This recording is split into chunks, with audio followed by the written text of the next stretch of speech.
Hi everyone, welcome to Frank Conversations for Blississippi.com. I'm Frank Gjata. Today I'm super excited to have Natalie Sudman here, author of Application of Impossible Things. What a cool title, we'll get into that. Natalie had an incredible near-death experience when she was nearly killed by a roadside bomb in Iraq.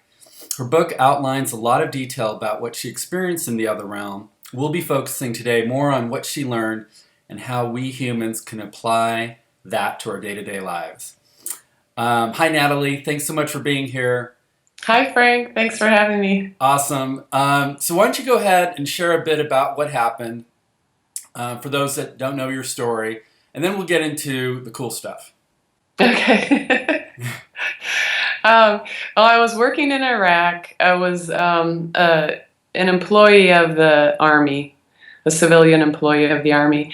And we were out visiting construction sites one day, and on the way back to base, a bomb exploded under our truck. And it killed one man, and the other three of us were severely injured. And at the moment of the blast, I left my body. It's like I just blinked as a consciousness. I didn't hang around that scene. I was in the truck, sort of head on hand, half asleep, and then I was not. I was standing on this sort of stage surrounded by thousands of beings.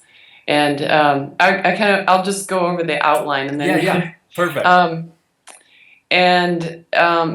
Interacted with them a little bit, and then blinked again to another place that I call the deep rest environment, where I was essentially alone and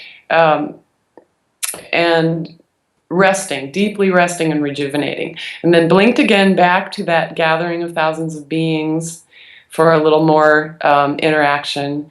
Then blinked to a place where I could see my body in the truck, and I was healing that body, or I was setting the injuries that I wanted in the body for what I was going to do when I got back into it. And then blinked again, and I was sort of right in the scene, as if I was between time and space. Nothing was moving around me, but I was right beside the truck, and I was interacting with another group of beings there before I popped back into my body. Wow. So yeah, there's a lot even in what you just shared there.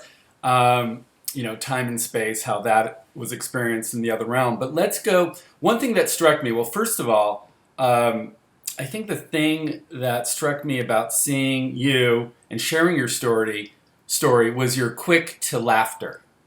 And that really, we'll get into why I think we both think humor is so important.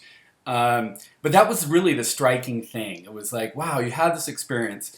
And in your entire book, you never once got even into the story of, who did that, blame or victim mentality about who did this to you. Not even, so let's start there. Why would that be? Well, I crafted my experience. I'm responsible for everything that I create, co-create, or agree to in this lifetime. And it was very clear when I was out of my body that I agreed to be blown up. I crafted that experience, and I did it for valuable reasons. And so there isn't any blame, and I'm not a victim of anything except my own creativity. So, blaming anyone for that just doesn't even make any sense. Okay, well, that's a really powerful position. I think more and more today, people are starting to understand how we create our reality and things like that. But you had, let's talk about the whole self, because you use the term your whole self and then your physical self. Talk a little bit about that, and then I have a question about it. Okay, I call that expanded awareness. That my consciousness as a whole self, as the being that I essentially am, that isn't confined to this body or this reality or this time-space sort of continuum. It knows, in a sense, it already knows everything. And it has access to any information that I want or need. And then these human minds, that have been kind of conditioned by culture and by our experience here in the physical world, that believes that the physical world is solid Right. and physical and things happen to us, that we don't create them. There can be some confusion about which mind we're using. Are we using our whole mind, our whole self, or are we acting from the limited physical mind that is can sometimes be prey to fear and victim ideas and things like that. So I guess that's kind of an overview. Does that? Yeah, perfect. Okay. So did you have this understanding that we're creating our experiences, we're creating our reality before the event? Or did that really solidify after the event? I thought that way before the event. Okay. I think I was, how do I say this? No, thinking it or knowing it in that way is one thing. Yeah. And actually experiencing that as real from that expanded awareness made it more real to the physical, to my little human mind. It's like, oh. In the same way that you can read about things and people can tell you things and you say, yeah.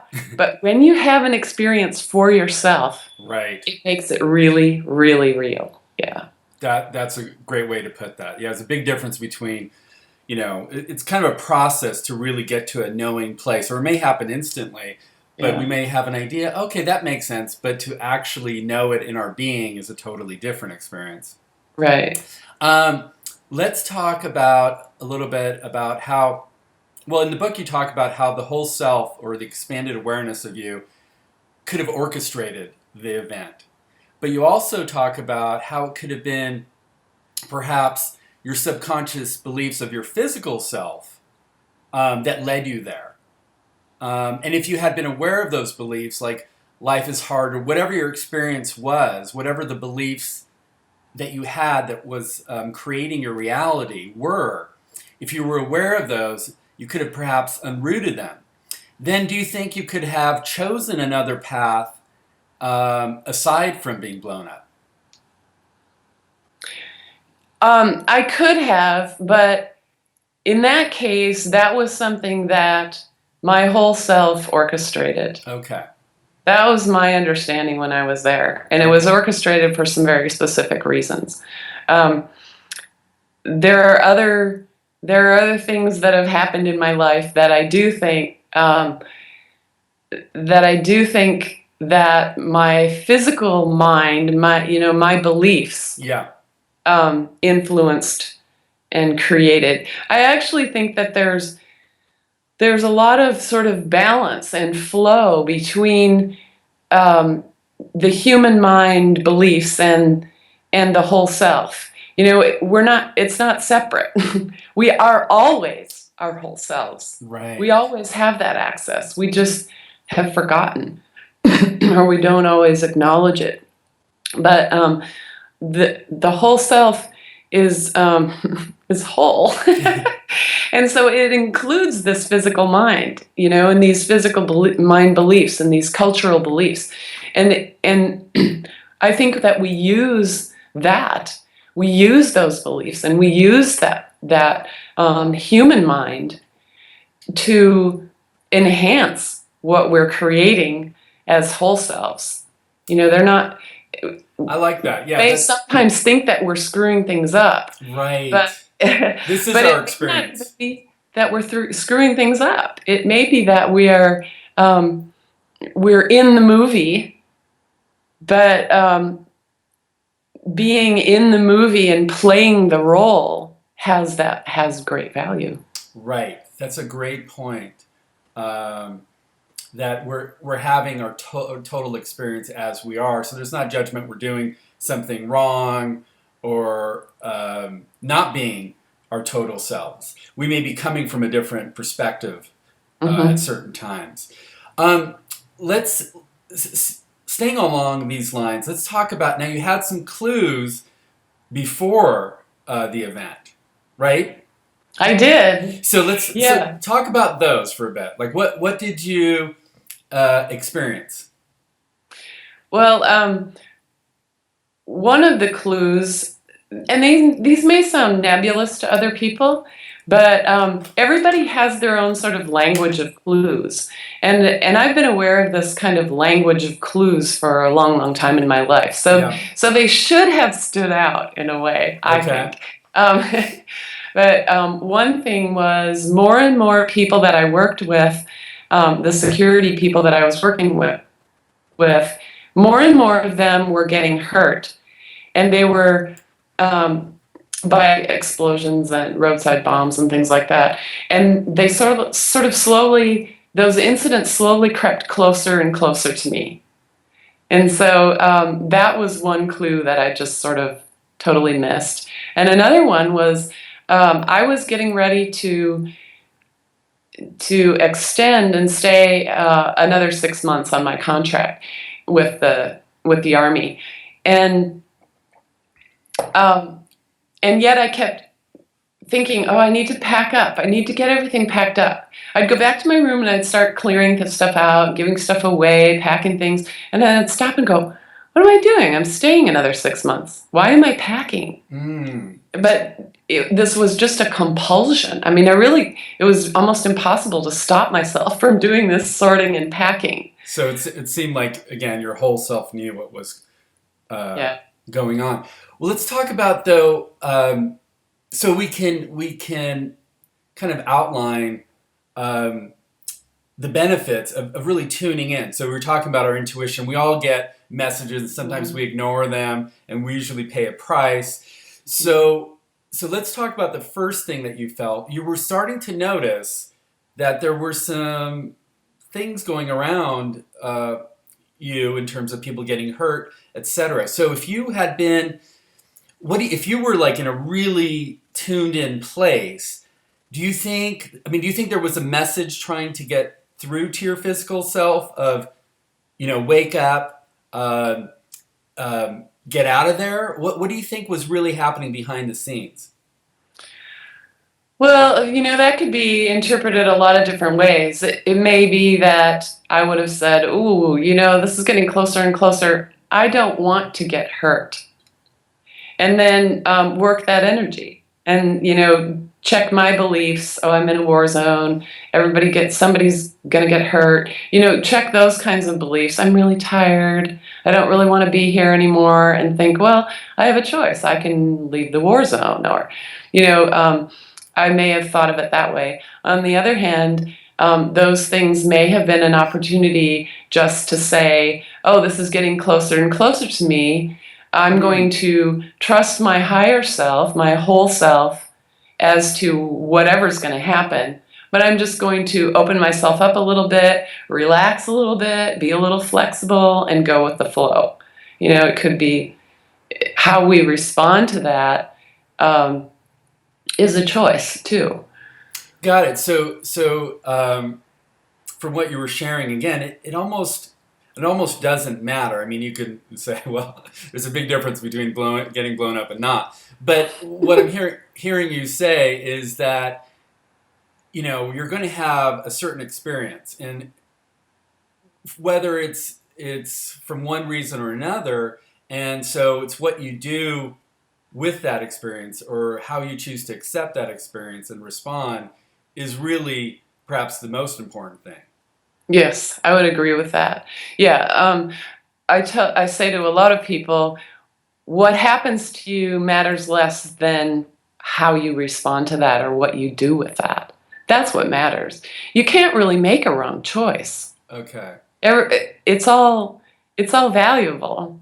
Right. So you can choose option A, B, C, or D, and you're still going to be doing what you came here to do, and you're still going to be learning something, or at least you have the opportunity to do that, no matter what choice you make.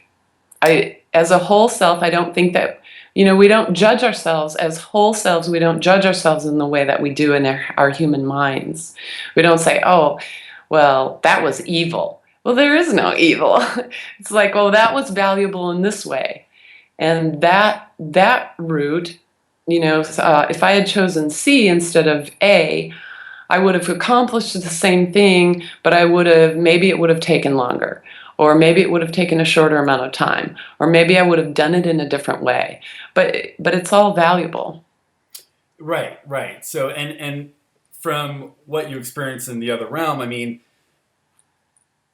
like the timing of that. So it took you an extra day to figure something out, or an extra 10 years. It really was of no consequence. It's meaningless. Yeah, time is totally meaningless. So when that that infinite self has infinite, time is going to get weird, but it's we don't have a time constriction as whole selves. Like, we think, oh, we only have this lifetime to do this. But we don't. We have infinite lifetimes if we want them. Or there's other places, other kinds of environments that we can participate in for whatever creative exploration that we're doing. So there isn't a time restriction. And that time restriction is where a lot of fear comes from, I think, and judgment on, oh, I have to do this now, or I'll never get a chance to do it. Well, that's not true. So that's really that's a freeing understanding, isn't it? I mean, that we can kind of just relax. Yeah, it's all good. I mean, it doesn't matter, how long something takes. Remove the pressure of whatever is stressing us out, or what we think we need to accomplish here, right? Mm-hmm. Yeah. And at the same time, it's not that there's any reason to slow down, or I think we can get into it's important to listen. Not important, maybe it's not the right word, but maybe it's more, maybe even fun is not the right word. But I was going to say, if we tune into our expanded awareness of our whole self, we'll get messages of where to be guided. Can you speak about more about the importance of intuition? And it would maybe be a different road, right? If we were tuning into our intuition really well versus ignoring it. It may not matter, but can you talk about what might be the difference that you experience? Well, in my experience, paying attention to that intuition and tuning into that inner voice, a lot of times makes it easier. It makes it easier on the human mind. Nice, yeah. When we resist that inner voice or that intuition, or everybody calls it something different. Maybe it's just a gut feeling. I'm not intuitive. I just have a gut feeling. Right. That's the same thing. Right. And a lot of times when we listen to that, we can flow through things that our human mind can make more complicated than they have to be. Fear is, maybe we can skip the fear, maybe we can skip the mental anguish or the stress by listening to intuition, saying, I don't know, I think this is going to be all right. Well, trusting that's what faith is, right? Right. And you've had that knowing of what is really happening. So, can you speak more about the fear? What you experience, fear is not necessary. No, it's not necessary. Well, fear is kind of a human mind thing. I don't know what's going to happen. and fearing what's going to happen, or fearing that you won't be able to handle what's going to happen, or fearing that whatever you have now will change in some way. But that whole self, that whole mind, already knows what's going to happen and knows that it's okay in a sense. Right. And knows that you can handle it. And so taking away that fear and that human mind control can a lot of times open things up. And you can kind of surrendering to that intuition just takes a lot of stress off that human mind. Right. Do you have any suggestions or thoughts on, I'm sure it's different for different people, but how to get in tune with the gut feeling and the intuition, and to know the difference between fear and the intuition? It is different for everybody, I think. So it's kind of a hard question to ask, or answer. But it is a good question. I think that, well, there are lots of ways. Really, what it is being present in the moment. Which meditation can help. Anything that quiets the mind. And allows stop all that chatter, all that human mind chatter, or just slow it down a little bit. And you've got a little bit of space for some other information to come through. If you're chattering all the time, you're not really listening. Gotcha. Yeah, that makes sense. You mentioned in the book, you say that beings can become so focused in one reality, meaning this physical reality, they forget about their whole selves. This disconnect or disruption isn't a cause for punishment, it's a cause for healing. Can you explain what you mean there? Yeah, actually, I would say even that it may be a cause for healing. Okay. If we think of this physical life as the movie, we wrote the movie and now we have parts and we're playing in the movie. Well, somebody may have written their part in that movie to be a character who is totally cut off from that whole self, and to really experience what that is like. And there's a lot of things that you could learn from that, some really interesting experiences. But there may be other people who write the movie saying, I'm going to be this character who forgets who they really are and then makes their way back to an awareness of who they really are. And I think there's a lot of people out there who are sort of hunting for that or searching for that. How do I get that?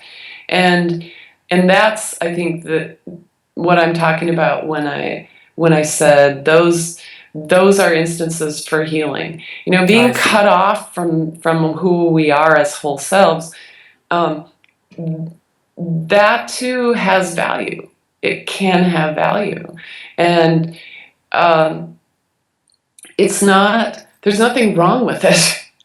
It's not you're not going to be punished for it. And there is no judgment on it.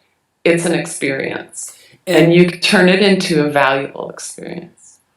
And exactly that's why, from the expanded awareness perspective, that's the reason why we're doing it, or why people are choosing to be cut off, to be learning in that way. Otherwise, having the awareness of who we are, they wouldn't be able to have that experience, right? Yeah.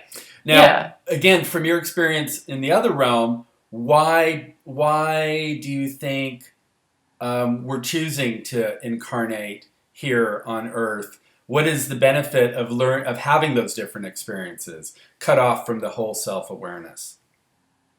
Well, for one thing, it's fun. It's like setting yourself a challenge.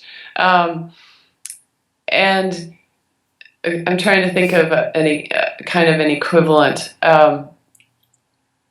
Say you live in a nice, safe suburb, and you have a nice house, and you have a dog and a car and a partner, and everything's good. Um, and you say, you know what I want to do? I want to go jump out of an airplane. Yeah, right. Well, why do you want to do that? It's dangerous. It's going to be frightening the first time, but there's something really fun about that. And if you do that, you will have enriched your experience. You will have added some vocabulary to your experience in some way. You'll have stretched yourself in some way and maybe learned something new about yourself, or gotten a different perspective on the world or reality or your own self. And I think that, whatever reality we choose to participate in, whether it's this physical world reality or some other reality, we do it as a creative exploration, as a way of stretching ourselves, as a way of deepening ourselves, our understanding, or our experience. And in doing that, we enrich everybody else's experience too, because we're all one. Right. So even as an expanded awareness, there's that desire, right? I mean, because some would think, well, wait, you're already, one with all, and this kind of omnipotent, or all powerful, all knowing. But that wasn't. Can you speak to that? Like, some people might think, well, wait, we're already over there. We already know everything. But what was your experience? Yeah, my experience is not that we already know everything. Okay. For one thing, how boring would that be? Now for eternity, you know everything and you're just floating around. I don't know, that sounds like. But also, infinite implies also infinitely expanding. Otherwise, it wouldn't be infinite, right? Yeah. Infinity is, we can't wrap our heads around that. Right. But infinite means also infinitely expanding, infinitely creative, going deeper and deeper and deeper, and wider and wider and wider. And so there's always more. There's always more exploration. Nice. And let's get back to I think the point you just made, which was really powerful, the application of impossible things. So if we can apply what you were saying, it's here to have an experience and to have fun. Like, we'll go to scary movies. We'll go, like you said, we'll go to roller coasters, and that's scary, but that's an experience and we can enjoy that. And we're able to see the difference when we go to a movie, and it could be a sad movie. It could be, again, a scary movie, but we're enjoying it. Right. And so couldn't we just apply that same understanding to our own drama, comedy unfolding in our lives, and go, so can you speak more to that? I think that's such a powerful understanding of how we can enjoy whatever we're experiencing. Yeah. Sometimes I think it's difficult because we get wrapped up in our emotions, right? Yeah. This is scary, and it's only scary. Right. So I think that, some things are a little more work. I'm trying to figure out where to start with that. I think that, it happens even to me. People think, oh, she's had a near-death experience. Now, everything's rosy in her life, and everything's perfect, and she always holds this expanded awareness. Well, burst your bubble, but I'm not like that. Sometimes I, too, still get caught up in that human mind. But I have the option of practicing every chance I get. Practicing asking myself, is there a different perspective from which to view this? If I go into my expanded awareness, or if I invite some help. If I say, I'm having trouble getting out of this human mind belief that this is real and this is painful. I'm willing to see it from a different perspective. That can open up that energy channel. You know, instead of saying, this is what I believe, this is what I believe, this is what I believe, which narrows everything down, say, I'm willing to believe that there's another way to see this. And it opens that energy up. So that's one thing I use. I'm willing. That's really powerful.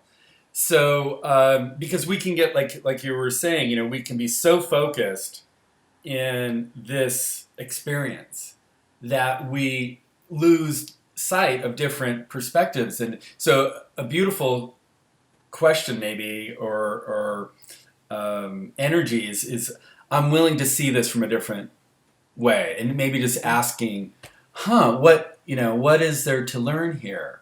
What would my whole self or expanded awareness, how would that look, or how would I look in this situation from that vantage point? So it's kind of opening up, it's loosening the grip of our super focused, and even just doing that focusing is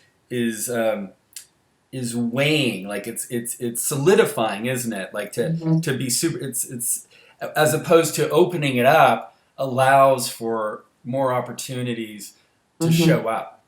Right. I think going back to I get a lot of people saying, "Oh, I wish I could have an NDE without the ND part." Right. And I think, really, you've probably had some that were just as powerful for you as an NDE might be for somebody. And you can also create them. You know, it's not an NDE or some transformative experience doesn't mean that you never have to do your own work. You still have to do your own work. Right. And so I think that it's really important for people, at least it's been important for me to have a daily practice. You know, not to expect some grand spiritual transformation experience that makes a great story, but rather to every day practice seeing in a different perspective, whether that's meditation or walking around the house, and every time you reach for a doorknob, say, I wonder why my hand doesn't just go right through this doorknob, because everything's just energy. Right. But in some way, make it real. You know, practice it as you walk around in your daily life. And then when something really sort of overwhelming and scary or difficult comes into your life, you've already got that practice, and you've already got a foothold, and you have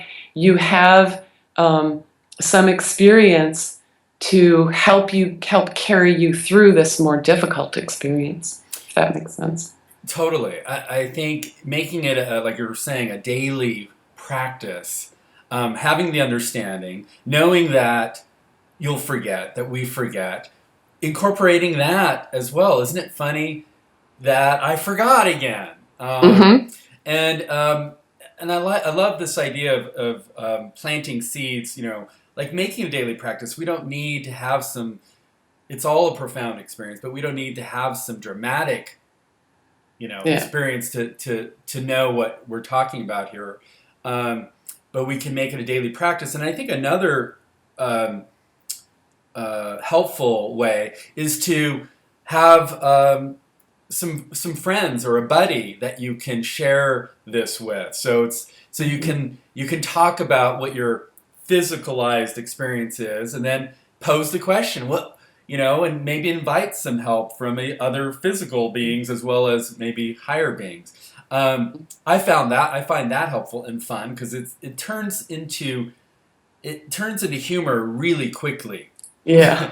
It's really funny how, wow, I've created this situation to learn this in this way. That's pretty funny. Mm-hmm.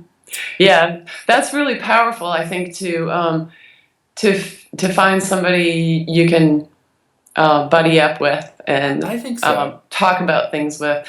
You know, when two people bring their energy together, it doesn't just double it. It's like exponential, Yeah. bringing those energies together, and it can really help remind you. You know, when you're like, oh, I can't get out of this mindset that Yes. this is really screwed up and I really messed up here.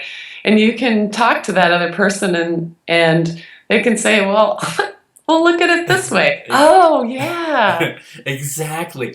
And I love the idea of bringing in fun. I mean, that may sound strange in a way, and it's not to say that we don't have compassion for ourselves and others who are suffering, because you talk about that in the book. It's like, it's not to say, it's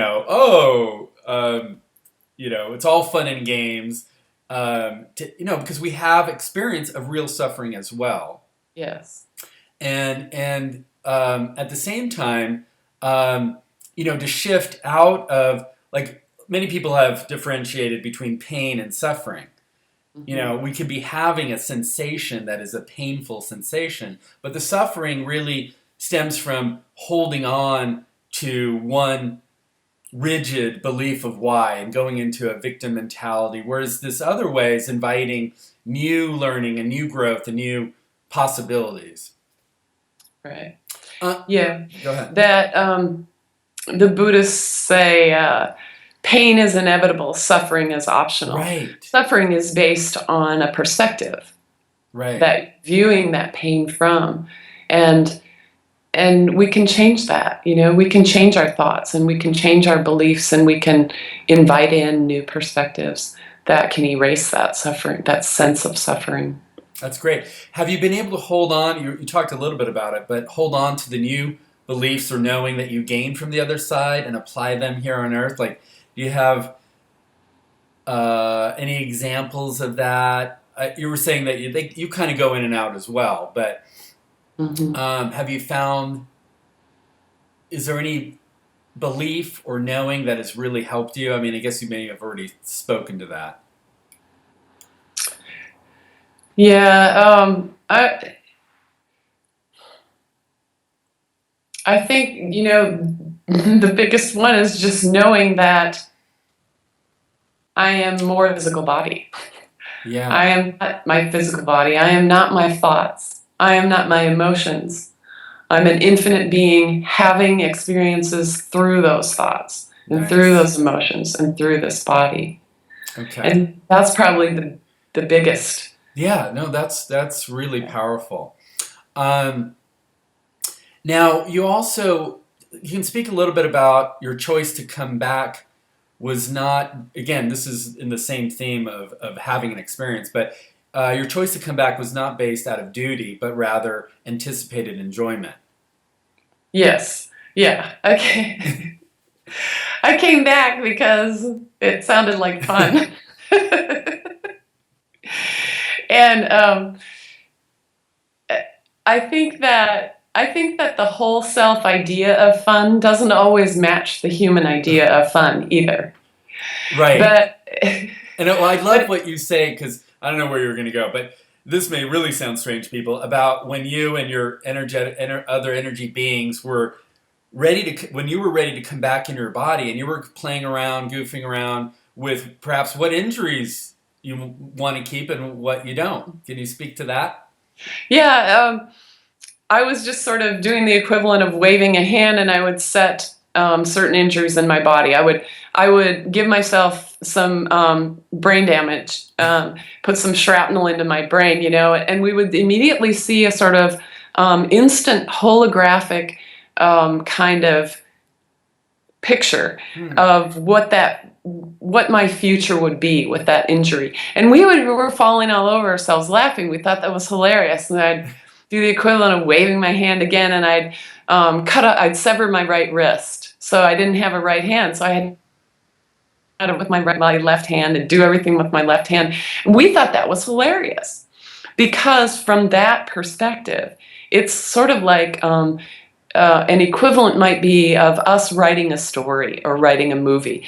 You can do whatever you want to that character. Wow. Because it's not real. That pain is not real. That frustration is not real. There's no time, so it's an instant. And there's a lot of interesting things that that character then goes through and experiences and explores. So even now, you know, sometimes I get in the middle of something and I'm like, you know what, this is not funny. Not funny.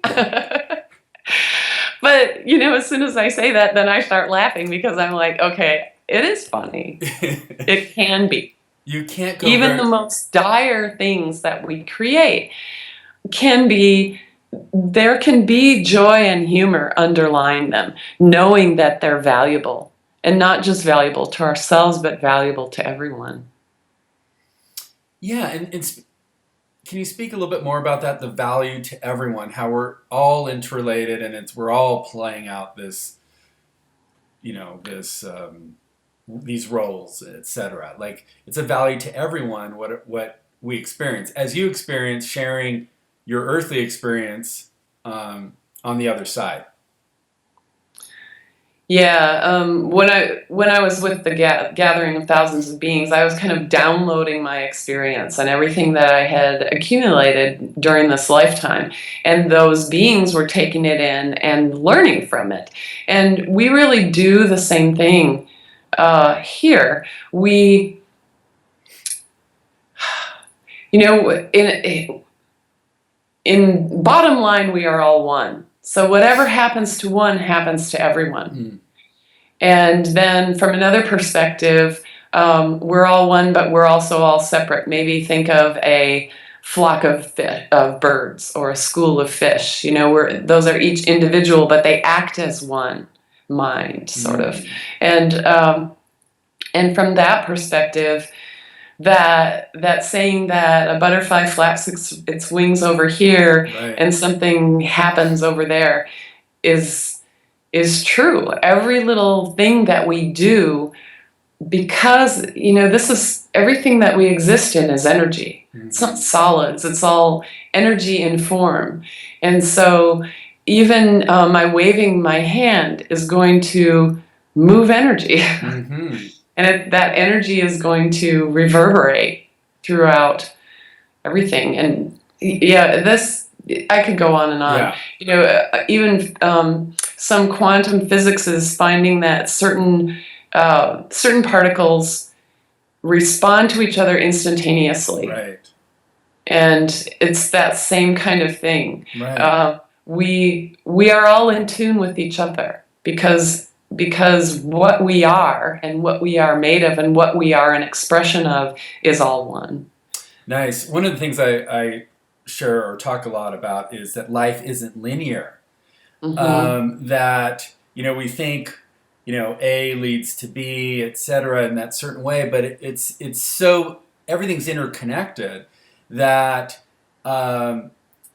that one thought can lead to some, you know, it's kind of like the Adjustment Bureau. I don't know if you ever saw that movie. Mm-hmm. But it's the idea that, you know, when there's somebody cuts you off, you know, it's not by accident. There's something you needed to learn, that person needs to learn. You know, if you want something to shift in your life, you may just want to start loving yourself more as an action that has huge, what do you call it? Reverberations out through the universe. And so we might think, well, I need to really work hard to get this job, for instance. Whereas maybe, but again, life is a mirror. Our world is a mirror to the energy that we hold.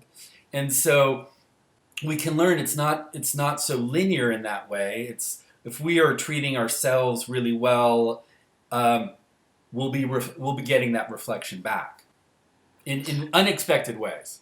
Yeah. I just read somewhere the other day, somebody said, you don't get what you wish for, you get what you believe.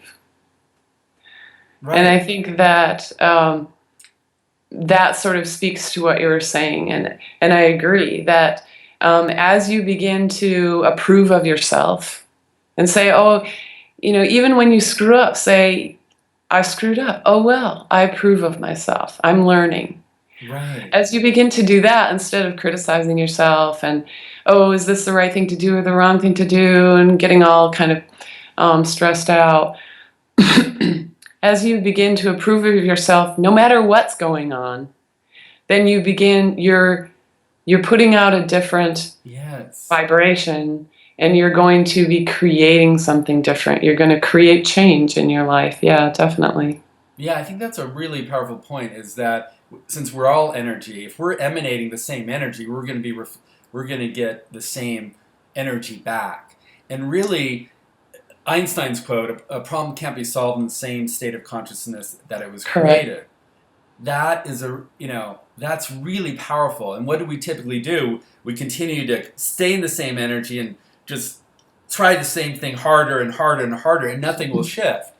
Mm-hmm. But so according to Einstein, if we actually are more focused on shifting our state of awareness, our state of being, we will now. It's kind of like if you're at a certain level, and you can only see where you're at. But if you there's all these other possibilities. So, Yeah. Yeah. I talk about standing in the river of sort of the collective consciousness. We're standing in that river and going, you must change, you must change, you must change, Yeah. and the river's just flowing right on. Well, you can wade right over to the shore and climb out of the river and go, oh, this is a whole different way of looking at it. Right. Right. And I also want to say that, I think there's a lot of misunderstanding that as you shift your beliefs and you shift your awareness, and you begin to approve of yourself, and you begin to find that wholeness in yourself, that bad things aren't going to happen to you anymore, or hard things aren't going to happen to you anymore. And I want to say that because I get so many people saying, yeah, but bad things are still happening to me. Well, that's because you're doing, people diagnose other people, and bad and hard things, naming them that's our human mind judging them. Mm-hmm. Hard things or challenges are going to happen no matter what your state of being. You can be in a perfect, centered, whole state of being, and you're still going to get challenges. So it's not that you're stopping hard things from happening to you. It's that you have a different perspective from which to deal with them. Nice. And that, back to your point that we're infinite, we're infinitely expanding. So we're constantly growing. And I think those bad, challenging things, the way that you're speaking to it, is they're really opportunities for us to connect to our true self. So it's giving us an opportunity to make a choice.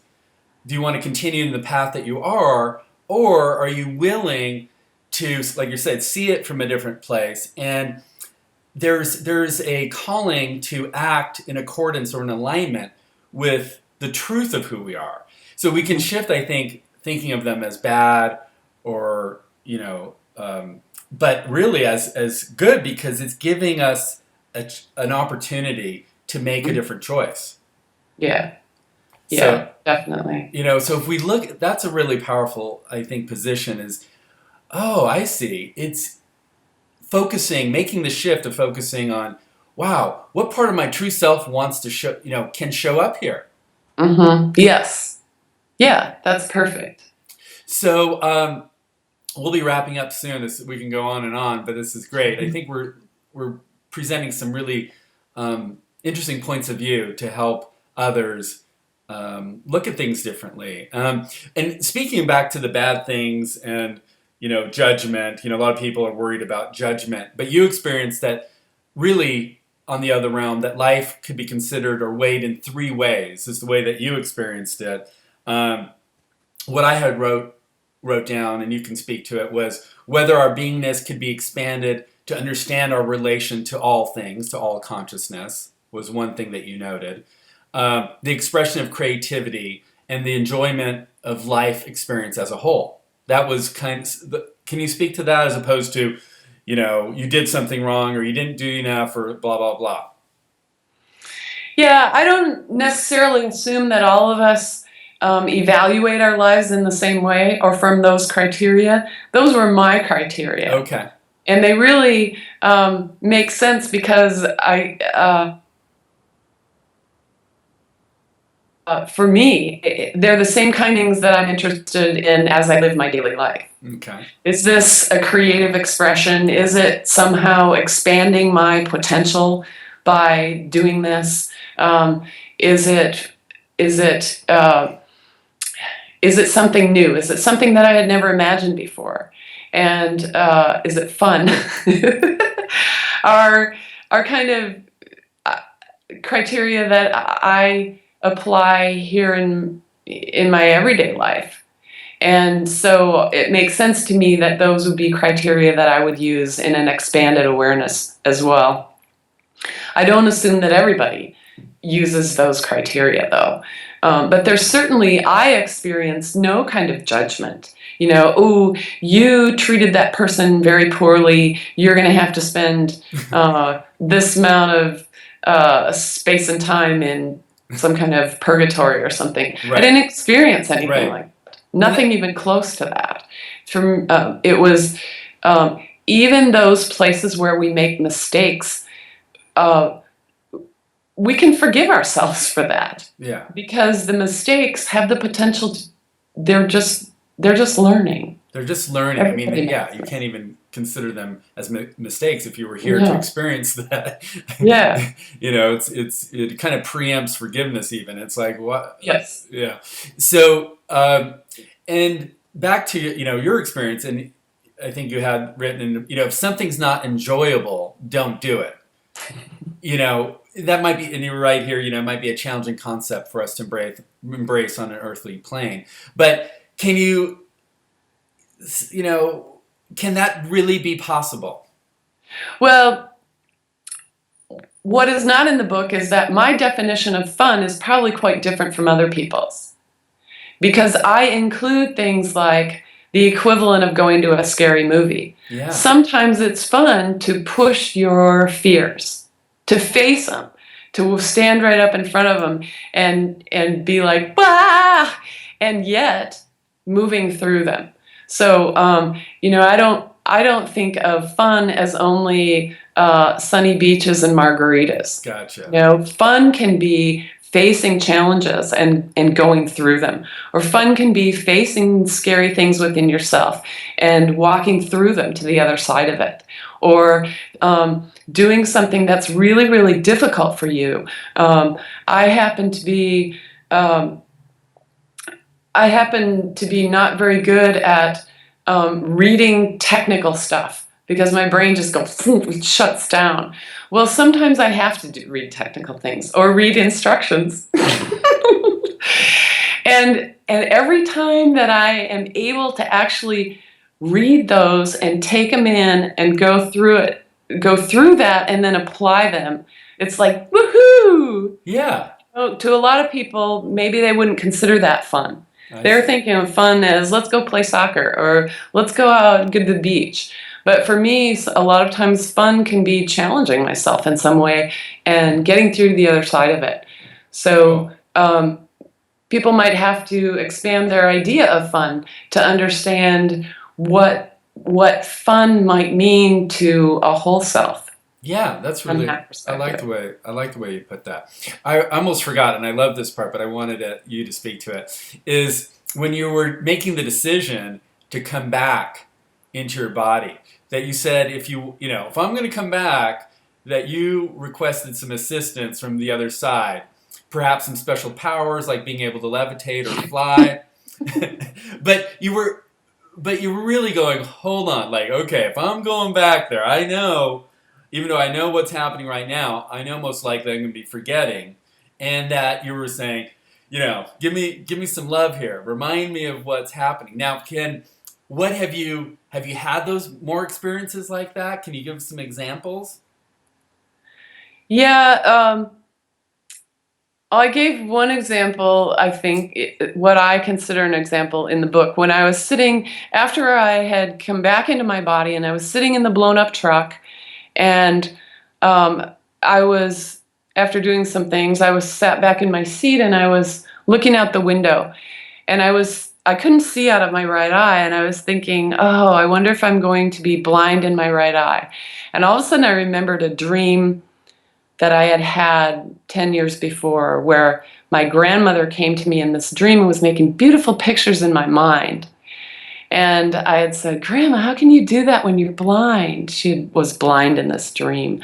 And she said, Natalie, you don't need eyes to see. Just that, getting that whole memory sort of as a bing, that was a moment informed by the other side, whatever you want to call it, by my whole self reminding me of what's real. And I do still get moments like that. I'm in the middle of something and wah, and all of a sudden, bing, oh. So I remember. I think we all do. I think we all get those. And maybe we don't call them communication from our higher self or whole self. Maybe we call them a moment of inspiration, or maybe we call it, again, that gut feeling. Or there's lots of ways that we talk about those things. Yeah, but everybody has them. Everybody has them. Do you have any suggestions on how to perhaps connect to that more, or foster that? Or you also do readings. Maybe you can speak about your readings, or how maybe if somebody was interested in connecting with, let's say, their guides and things like that, is there some practices or suggestions that you have to get more in tune with those messages? First, I would just say that every time something like that happens, notice it and say, oh, thank you, yay. Because every time you express gratitude for something, you open that energy up a little bit more. If you just say, oh, that was just a little thing, and I don't know if it really was my whole self, and you just kind of toss it aside. Well, if somebody gave you $1 bill, and you said, oh, only $1, and tossed it aside, are they likely to give you more? Or are you likely to open up to more? Probably not. So don't just ignore those things. Say, oh, wow. And if you have doubt, say, oh, wow, maybe this was a communication. I'm willing for it to be, and I'm willing to open up to more.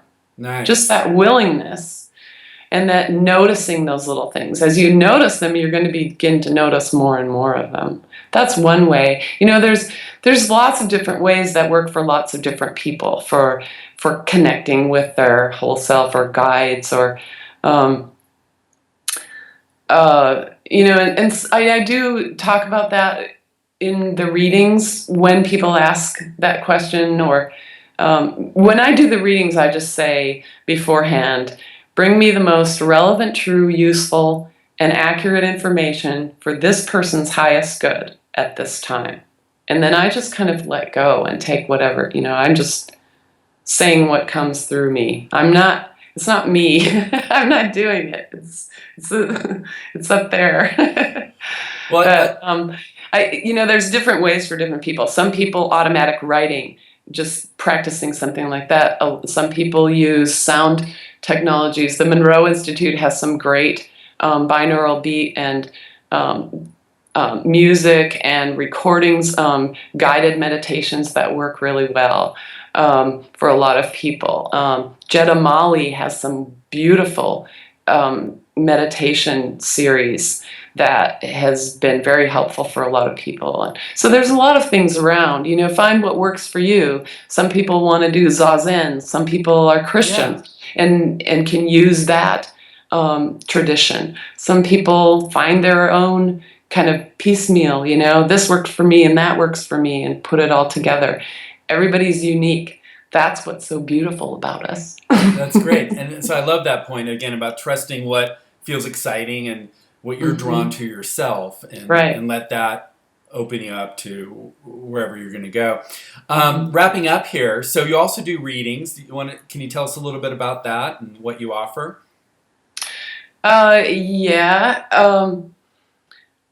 Like I said, I kind of open up to whatever comes through. So sometimes I get communications from people's guides. Sometimes it's more a mediumship. A grandmother will show up, or a child that's passed over will show up. Sometimes it is more guidance for everyday life, or guidance in how to expand your own process and your own connection to your own higher self. I really try to, the way I think of my readings is that we all have the capacity to answer our own best questions. And so I may answer your question during a reading, but hopefully you'll then ask yourself, is that true? Yeah, is that true? Does that resonate? Does that resonate with me? Sure. And you know, like I said, I'd kind of open up to whatever comes. Great. It's really not me. It's really not me. Yeah. It's really some higher guidance coming through me, and I try to honor that. And if people wanted to find out more about you, where would they go? I have a blog, and there's a page on that blog with information about the readings. It's www.traceofelements.com. Great. And I also have a website, www.nataliesudman.com. Great. And what are you up to? What's exciting for you right now? Oh, what's exciting for me right now? I am a trainer at the Monroe Institute now, out in Faber, Virginia. It's a research and experiential kind of institute that was started by Bob Monroe back in the 70s. He started having spontaneous out-of-body experiences back in the late 50s, early 60s, and he didn't know what was happening to him. He thought he was dying. Wow. And so he started doing a lot of investigating into this, and eventually began to be able to control these out-of-body experiences, and did a lot of exploring on the other side. So he eventually created this institute for research, and they also do experiential programs using binaural beat technology and guided meditations and music. It's really, they have some really beautiful, powerful programs that people really enjoy. So I'll be training some of the programs beginning next year. So that's fun for me. That sounds amazing. That sounds really great. Well, again, thank you so much. I had a lot of fun. Thank you. I did too. Being with you and here, you know, and hopefully, I'm sure that we did and that you did really kind of expanded some possibilities for people and new ideas and new perspectives to support ourselves on this journey. So I thank you so much, and good luck with your new endeavors. Thank you. Thanks for having me on, Frank. It was fun to talk to you. Thank you so much. Thanks, Natalie. Bye-bye. Bye-bye.